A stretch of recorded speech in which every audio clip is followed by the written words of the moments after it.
Hey, what's up? This is Steve Cardenas, aka Rocky the Red Power Ranger, And Jeff Barrazzo, Trent Fernandez Mercer from Battle Thunder. and you are watching Team Venom Media.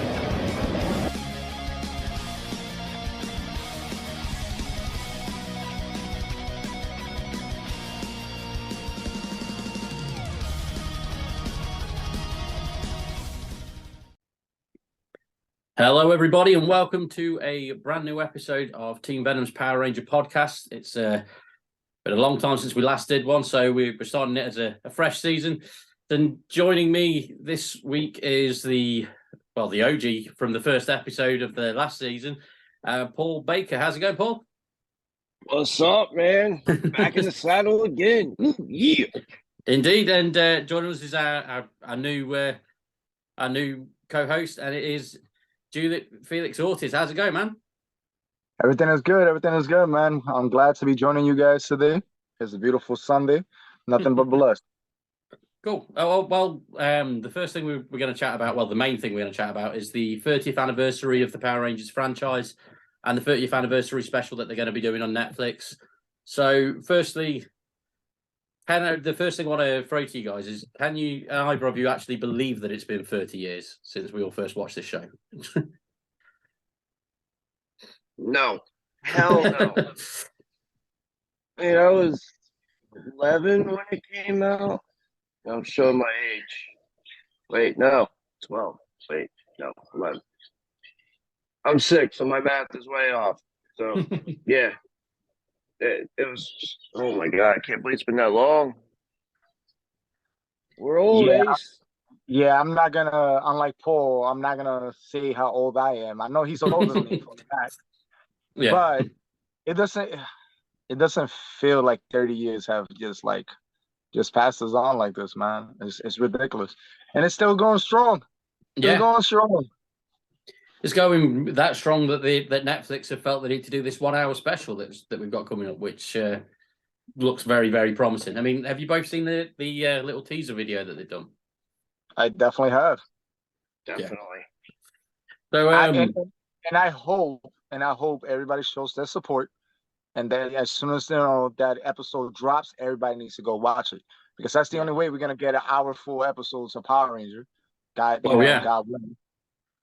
The thing is, I know they've done that. They've got Cosmic Fury coming out soon as well, and they've had the Dino Fury on Netflix for the last 2 seasons of that. And hopefully, this one will just get enough views that they can warrant doing like another mini series or another run with the cast, because the cast all seem down for it. And most of the people that they've got involved, all the people that they've got involved in this special that we're aware of, are all ones that have been flying the flag of Power Rangers for decades at all conventions and fan events and whatnot.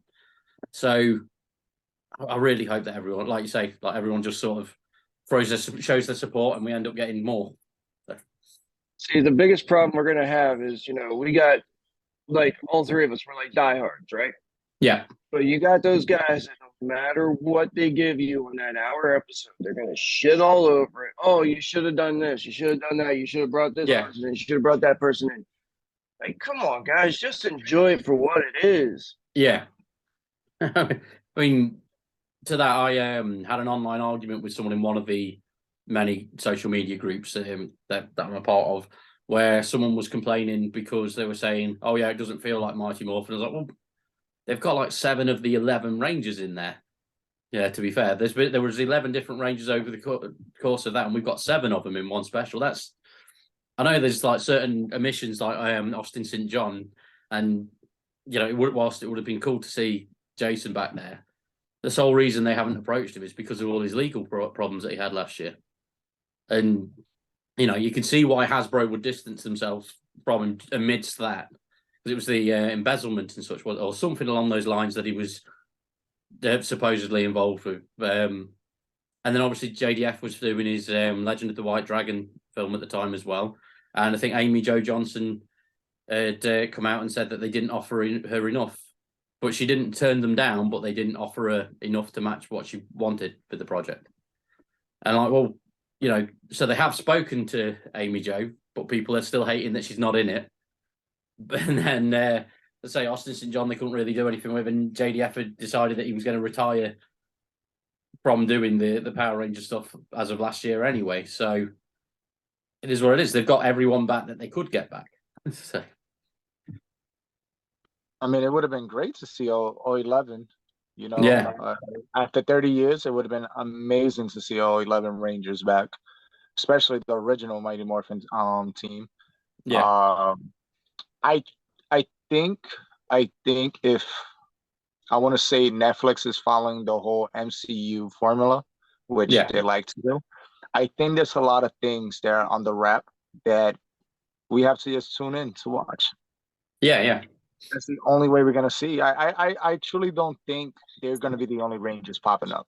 I think they're gonna play a bigger role in establishing what Netflix wants to move forward, if that's what's happening here. Because I'm hearing a lot of rumors. I'm hearing that Hasbro wants to go in a different direction. They want to stay away from the Super Sentai. You know, they don't want they want to do something fresh. They want to do something that, you know, they're gonna have more liberty creating a story. Whether it's, you know, hey, we're gonna come out with our own suits or our own Megazords. I don't know what direction Hasbro wants to go. As a fan, I'm very open-minded to a lot of projects. I think that's the main problem. I think a lot of people are not open. Yeah. They feel like everything has to be specifically a certain way, which sometimes doesn't work. You know, I'm hoping that this new direction is going to be great. I just don't know. This is the only problem I have with Netflix. I don't know who are they catering to. Are they going to cater to the younger audience? Or are they going to cater to those fans who have been nothing but diehard fans throughout years? You know, because there's many directions you could take this series in. You know, so I mean, what do you think about the Trini's daughter? I guess how they're casting that. What do you guys think about that? I mean, I like the idea of it. It's yeah. I did like the idea of them doing something that so that they've got like a legacy character involved in there. Because obviously they couldn't use Thoy because of a passing almost 2 decades ago now, wasn't it? I think when she passed. So I like that they're still trying to honor that character's legacy. I think that's pretty cool. And I think if they start down this path, then it should open up more possibilities for more legacy characters. So, like in the expanded comics and stuff that they've done, we've had the child of Catherine and Tommy become an SPD ranger and stuff like that. We could end up with a few legacy characters going forward in different series. Tommy and Kat or Kimberly? Yeah, Tommy and Kat. Okay. So they never get back together. No. They were they hinted at it in the Ninja Steel 25th anniversary as well. So we all agree that the Boom comics are canon to the Power Ranger, or somehow they started off and they were saying they were, and then I think they're now at the point where they're saying it's an alternate universe now.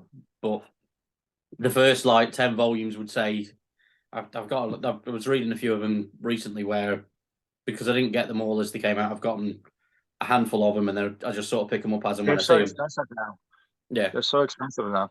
Well, this is it, and there's certain ones that I've picked up where the characters will be having a conversation, and there'll be the little dialogue box in the bottom that will say, "See episode such and such," and then the episode title. So they were tying them in that way, and having them reference bits and bobs from the show. But then I think after like the other year, they got to a point where they just went, "Yeah, we want to do all this, and it's gonna."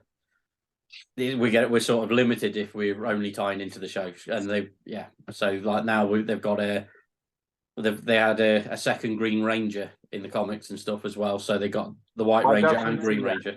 Yeah, I definitely seen that. I'm definitely looking forward to Hasbro. I'm looking forward to Hasbro dropping those two Green Rangers, because hey, they already dropped the Ryu my apologies, the Street Fighter Rangers, which means we might get a Bat Under the Sun Green Ranger and White Ranger. And on top of that, we got the Boom Comics new Green Ranger. Yeah. It would be nice if they did, to be fair. You know? Yeah, I'd be all over them, obviously. Just Like the another whole Tommy and character. Cat thing, they really went into that story with Soul of the Dragon boom comic. So, which One of is my real. favorite comics. Yeah, I'd definitely recommend it. In such, it's basically like the Power Rangers equivalent to say like Dark Knight Returns and that sort of thing, but with Tommy and Cat. It's great. So, yeah, thoroughly enjoyed it. Although completely unrelated, I picked up the Teenage Mutant Ninja Turtles Last Ronin graphic novel this weekend, which is a similar sort of thing like that. Whereas it's one of the turtles in like a post-apocalyptic world, and Listen, it's great. I'm running out of space. I'm running out of space in my house to put things in. And I was like, I'm not gonna pass on these, this figure line. The Ronin figure line is beautiful. Yeah, the comic was beautiful. As a listen, Ninja Turtle, Spider-Man, Power Rangers, yeah, Mortal Kombat. Those were my four growing up. yeah. As an adult, like watching how serious Mikey was able, like how serious they were able to turn Mikey into this character. Like I never thought about it because every time they portrayed Mikey in any type of form within Yeah, the he's always the Joker, regardless. Yeah, yeah. He's the one he's the free spirited one who's always joking around, very laid back, doesn't really care. But then to see him in this Dark Knight gritty, Yeah, it's awesome. type of vision of him, I was very happy about the way the comic was. Yeah. I'm not passing up on this toy line. Oh, I already have three of those guys. Well, I can see you've got it on your shelf. Well, one of the things on your shelf, you've got the April O'Neil Pink Ranger behind you. Oh no, yeah. and the Raphael turtle, I can see. Yeah. I got all of them. What I also picked up the Last Ronin and the first two issues of the new Turtles and Power Rangers comic book crossover. It's just going to disappear and reappear with a lot. He's gonna come back with his hands full. Yep, there we go. It's just like a stack like that. I actually did not get into reading the crossover comics yet. I downloaded them, bought them legally, folks, and pirate them. So just don't hate on me. I just haven't had time to read them. 3 kids. Yeah, this is it's like my comics and stuff I just collect as and when I find them. I collect all manner of comics. And what are those? Oh man, they are beautiful. Listen, man. If Hasbro ever says, "Hey, we're open to working with another company," NECA, I'm looking at you. But these things, Wow. Yeah, that's awesome. Yeah. Could you imagine if we had the figures that we have now back then? Bro, our parents wouldn't buy us any toys. You see how expensive they are? Yeah, that's true. The cost of them, yeah. I mean, like the Lightning figures have been great for me because my son's into Power Rangers, so it's now his default like birthday and Christmas lists are always I want this Ranger and that Ranger, and yeah, man, that's awesome. Yeah, man, I couldn't pass up on them, especially they're showing up on Target as well. Yeah, we're not sponsored by Target or anybody. But hey, you guys want them? Show some love and support. Go pick them up. That's how we get more toys, right? Yeah, yeah. So, I saw the Super Shredder one, and I wish I had the money at the time. I just didn't. I was like, son of a bitch. I go back 2 days later. The tiny one, no, Super Shredder. Yeah, they only came out with a what is that? About 8-inch one? Yeah, it's the 8-inch one. Yeah, I went back 2 days later to pick it up. Gone. Yeah, I picked up a couple of those. Like that's the only toy. I guess NECA. When it comes to NECA, I collect a lot of the Predator ones. I just think they're so cool, and the Ninja Turtles. But I mostly like to collect the movie version of the Turtles. Yeah, I think my inner child. If I was to dive into Ninja Turtles, my house and my bank account was to There's buy. too much. Yeah, I know. Yeah. There's way too much. But like, have you been reading the ID? I know obviously you've read the last Ronin, and so have you been reading the IDW ongoing series anyway for Ninja Turtles? I have not, but I am aware that they're introducing 4 new turtles. Yes, They are the follow up to last Ronin sort of thing. Yeah. they're being raised by April and her daughter. Yes, they sort of end last Ronin with that little clip, that little panel showing 4 tiny turtles in a big tank with April and daughter. So yeah. But I think they had released some sneak peek like character designs for the 4 turtles. So it's gonna be they're not gonna look the same. They're gonna be all different. They are different turtles. Yeah. And I believe one is a female. I think so. Yeah. So just as a fun fact, friend of the show, and one of my drinking buddies because he lives local, a guy called Paul McCaffrey. I met him at a convention. It turned out we from the same area and have similar friend groups and stuff. He was the artist that first brought the Fugitoid out of that last Ronin. The very first comic they did of Fugitoid, he was the artist for it.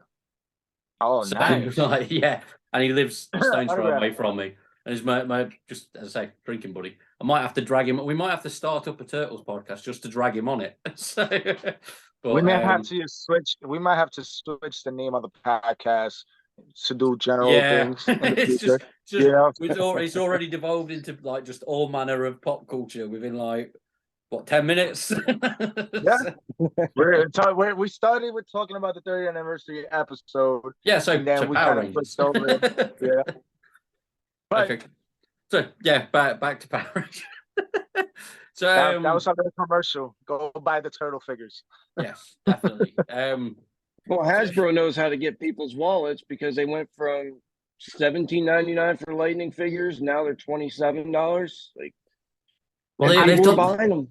And they've done that sneaky thing of going right now. We're doing the less articulated Power Rangers that are the same scale, but you don't have the articulation, and they're 20 like that. You know, and more than which is funny. Figures were first. Like, which is funny because now it's funny. I have a friend. He inboxes me. He's like, "Yo, bro, how did they just raise the price on these figures?" I'm like, "I'm confused. What's up?" He's like, "We just got rid of all the plastic, which is supposed to be cost effective. So why are we getting a raise on the figure if we're paying? They're supposed to be doing less." I'm like, I'm not in charge of this, bro. Like, you don't work for Hasbro, man. If you want it, like, I get it. Don't get me wrong. I understand. I understand the argument. I understand certain people are gonna be like, no, that's too much. I'm gonna stop where I'm at. Other collectors are gonna be like, well, that's not.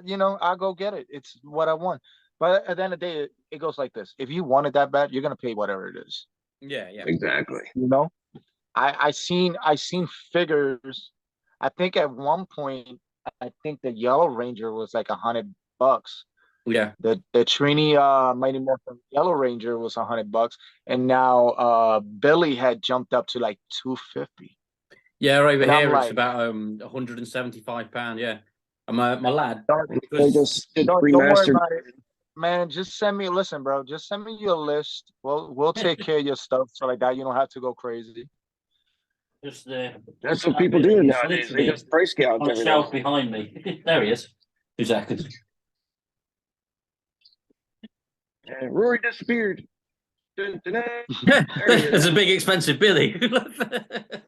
He's not in the box, but he's this only cost $22.99 when I got it, and now it goes for $175 over here, which is mad.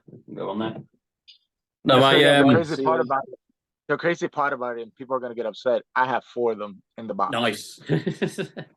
Because I had a great friend, Jose. Shout out to you. He was like, "Bro, always buy them in 3. 1 for you to display, 1 to keep in a box, and 1 for rainy day when things go wrong like that. You don't have to sell your house." Like, I'll do that, but it takes my wallet takes a beating. Yeah. At the end of the day, but at least I don't have to sell. I don't have to sell everything. I could just sell my spare one. Yeah. But that's the way I collect. I'm not robbing nobody. I'm not reselling them to people. I've had friends that be like, "Hey, bro, can you pick it up for me because I don't have the cash for me right now?" And I do it. And I'll be like, "Hey, just pay me when you get the chance." Yeah. Yeah, You we know, also did a trade. one hand So. watches the other, right? I think it was the Silver Space Ranger dropped on Walgreens. It sold out, and it was people were going crazy trying to get it. And then it dropped on Hasbro, sold out again. I remember that second time I was able to get my hands on it, and I had sent it to one of my friends as a gift. And he's like, "Bro, why would you send me this? This is going for like $200." I'm like, I collect Mighty Morphin stuff. I paid what was it? I think at the time it was like 19.99 or something like that. Yeah. I don't care what's the resale value. It's a gift. I'm not thinking about stuff like that. But actually, this 30th anniversary, I'm hoping, and this has been something that I've always wanted, the Mighty Morphin cast meeting the In Space cast. Because you gotta think Yeah. about it. You have the team that Sordon started Yeah. with us. You know, we started with Sordon and Mighty Morphin, and then the team that kind of ended with Sordon, which Yeah. was the In Space team. I'm hoping they show up in some type of way, have some type of interaction with the Mighty Morphin team. We should bring But Christopher back on to see his thoughts on that. Well, the thing is as well, I mean, while it's the 30th anniversary of Mighty Morphin, it's the 25th anniversary of the space team. So we're like, it's a double anniversary this year. So, by default, because that was five years in when that came out. So yeah, it'd be awesome to see them cross over. I mean, okay, what crossovers you guys have? Like, what's your dream crossover besides the whole In Space and Ninja Turtle thing? Oh, from Rangers to Rangers, Ooh. from between Rangers Rangers. to Rangers, just Rangers to Rangers. And let's do this. Let's pick our Ranger to Ranger crossover, and then we could kind of like venture out. Okay. Paul, do you want to go first? Ooh, that's a tough one because I actually stopped after In Space. But really, you had to get on camera, didn't you? I would have to say Mighty Morphin and Dino Fury. I could just, if you think about it, you could combine those Zords somehow and make one badass Megazord out of that. So I think that would be my crossover. No, fair enough.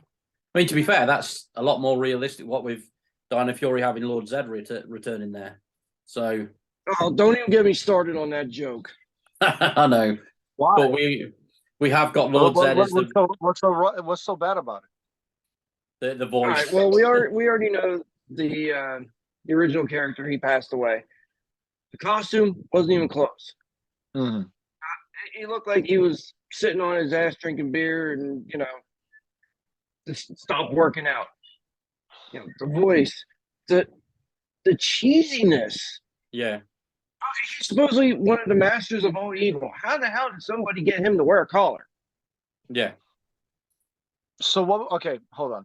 So what I seen was that he was basically resurrected from a time period where he was at his strongest, which to me, the way I was like, okay, this suit is a little bulky, way too bulky compared to the original one, which was much slimmer. Yeah. I was looking at for a minute. I was like, this is like Brawly in Super Saiyan mode, just like with the muscles and everything. That's the way I was looking at it. I didn't understand how you could resurrect somebody at the level of Lord Zed at his strongest, because he did mention it was at his strongest and was able to cast the collar at him and able to control him. I would have believed it more if he would have been like, oh, I cast a spell that was able to make him follow all my commands. I would have believed that much more. Yeah. Here's another question. No, I don't mean to cut you all off, but going on that subject. Okay, so when they destroyed Zordon, they, all space villains gone, right? How the hell they did all got Goldar purified, have a didn't kid that survived? What happened? Goldar Maximus. How the hell did he come about? Supposedly Goldar's kid or something along those lines. Yeah. Well, they also had. We're going back to in space when Andros destroyed Sordon's pod, and then the great light, Z-Wave wiped out all the villains. Good. Unfortunately, I feel like that's a plot hole. Yeah. For the simple fact, there's two big plot holes that grimy. And these the plot holes, excuse me, is the first one is the in space, the light turning all the villains into good guys. Yeah. Which bothers me because if you turn all the villains, then there's no one for the next season. Guys, then how we get other seasons? Now they have mentioned, and I haven't really followed Power Rangers like that since after Dino.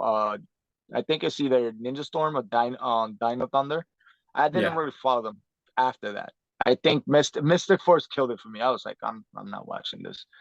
But I was told that each Ranger team after that takes place in a different. They have done a dimensional thing on some of that. Yeah. So okay, cool. That means certain things that happen I'm gonna say from Mighty Morphin all the way to In Space, that happens. Cool. But then what's going on with Tommy returning from Dino Thunder and facing bad guys? Yeah. Oh. Isn't that because he goes throughout the whole history? Unless that they do a whole they do the whole montage of his past and everything on there. So what happens here? Does that takes place in a different timeline? Because now we're talking about different multiverse and different timelines. Nothing consistent. Then another thing is, I think it was in the Dino Fury, the last season or the season before, what is it? The Guardians of the Grid or Grid Guardians, whatever. What is it called? They say basically every time a new team of Rangers rise, villains, like we get more villains. The evil grows more, which to me makes no sense. Wouldn't it be backwards? You got to have a balance. But wouldn't it be backwards? Every time a new threat arrives, a new team has to come along. You know what I mean? So I stopped watching it after Dino Thunder. So people who might watch this and be like, these guys don't know what they're talking about. Listen, I'm speaking as a fan. I'll go back, watch the other seasons, and then put my 2 cents. But I feel like if we're gonna compare the Power Grid to anything, it'll be what, like the Flash and the Time Force, Speed Force. My apologies. Yeah. Where every time a new speedster comes around, the weaker the Speed Force becomes, or something like that. Yeah. So wouldn't the Power Grid work the same way? Like the more Ranger teams, because you've got more people tapping into it, so you would think that it would spread it thin. Yeah. Which makes no sense because in Super Mega Force, when you had the big team up, wouldn't all of these guys be like, yo, I can't even morph because we're literally just wearing a costume at this point. Like, yeah. But all right, brother, it's your turn. What crossover what would have been your dream crossover? Right. I would have liked to have seen a proper crossover between Zeo and Dino Thunder, just because they were both Tommy's team. I would have liked to have seen some form of thing of them all, like just tying them all together nicely. not necessarily Zeo, but like, you know, because they've done the thing of having Tommy have the Master Morpher, I can't see why the others Rangers can't have the same thing and have like Cat going through the 3 different ones she was, you know, all that sort of stuff. But I'd like to have seen them. I would have liked to have seen them interact with Dino Thunder, just to tie that sort of stuff in. I dig it. I dig it. And again, like I said, Paul was saying, the Zord, you know, the Zord combinations would have been awesome. So, yeah, but what about yourself? I like I said before, I think not Time Force, my apologies, In Space and Mighty Morphin, just because Yeah. it ties in with the whole sword on, Yeah. you know, story. I think Boom Comics is doing a great job connecting a lot of stuff that this series itself didn't have time to explore, or things that writers probably were like, this is meant for kids. We don't really have to explain anything. And then you know, we grew up and we're like, we want an explanation. Well, Um one of the Boom comics that they did was they decided that Zach, Trini, and Jason didn't go to a peace conference. They went off to be Omega Rangers. And there's one particular one that I've picked up somewhere, and they come across Andros in the all black spacesuit. You know, the one that they did the lightning figure of that hadn't been in the show. They've actually done it the other way around on this, where they've made that figure and then gone, oh, that looks really cool. We should put that in a comic. And so they stuck Andros in that suit in the comics as well, crossing over with the Omega Rangers. But it's his small, tactical red Ranger suit, all blackout. yeah, which is find it. It is also somewhere on the show. There it is. So where I he's do not this, I've organized got like us. over there. There is piles and piles of lightning boxes, all neatly stacked. But it was this is chaotic. yeah. This version of Andros's suit there, because that came with. Obviously, this is an empty box, but So it my came question with. is, he has. Do they meet him? So do the Omega Rangers meet Angels after he lost his original team or before he becomes a Ranger? I would have thought it would be. It's got to be before In Space. Yeah, it's got to be because of the whole. No. Zeo and I'm Turbo. talking about. I'm talking about, like, remember in Power Rangers in Space, the reason why he doesn't want a team is because his original team dies. Yeah, so it's got to be after. So So it's after that because he's on his own. Yeah, so this is like the first time, you know, Power Rangers go a little dark, because it's like you have a Red Ranger with no team, and then when he says, no, my former team was destroyed, you're like, oh, you know? Yeah, no, I agree. I'm curious. Did they meet a Andros who's still grieving for, you know, for being the leader of a team that he lost, or did they meet a much younger Andros who's still low key becoming a Ranger? Yeah, I'm not quite sure on it myself, but I would imagine it would be the younger one on account of the fact of how the timelines and seasons and stuff work out. But it's one of those ones where I picked up an odd individual issue, but not got the graphic novel collecting the whole thing yet. So, but there is also one thing that I quite liked is Paul mentioned the Soul of the Dragon graphic novel. They also did one called The Psycho Way, which was an In Space one, but it was basically Andros and Corone with the Psycho Rangers, and it was where